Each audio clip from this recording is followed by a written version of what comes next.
So yun, good morning mga paps, mga padyak. Ayan, another project bike na naman yung ipapakita ko sa inyo. Napakaswerte ng bayaw ni sir kasi bibigay niya daw tong bike na to. Naka Speed 1 Spectrum size 29. Napaganda nito kasi naka-fax na to. Ayan oh. Oh, sa fork pa lang napaka-solid na. Dito naman tayo sa gulong Swalbe tire na tan wall. Sa hubs naman natin, ginamitan natin ng latest na Speed 1 na boost type. Naka Shimano brake set, naka Jore na rin to. Ayun no. Dito pa lang sa mga parts na to, napakaswerte na ng bayaw ni sir.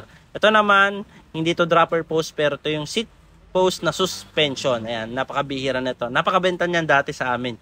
Ngayon, sold out na.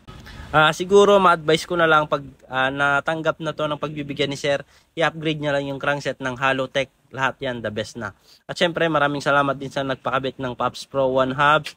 At syempre, yung nagpabuild sa atin ng bike at yung bumili sa atin ng Phantom Glory na bike. Ayan. Dito nabili niya lang ng 15,000 at meron kaming isang customer na bumili dito. Itong bike na to, binili niya to sa Pasay. Nabili niya raw ng 20,000 kaya nagulat siya nung pumunta siya dito sa Pops Bike Shop kasi ang benta lang namin sa Phantom is 15,500. Ayan. Nagpakabit siya dito sa Pops Bike Shop ng SRAM NX group set. Ayun oh, tinitignan na niya. Wala pang isang buwan nag-upgrade agad si sir. Kaya visit na kayo dito sa Pops Bike Shop. Thank you.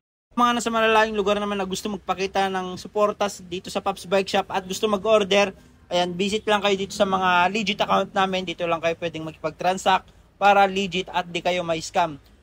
Visit lang kayo sa TikTok, Shopee, Lazada namin. Pops Bike Shop Official. Ayan, ito yung mga legit account namin. Jason Bike Parts. Bikers Need. Thank you mga paps, mga padyak. Ayan, dito na kayo makipag-transact at mag-order. Thank you.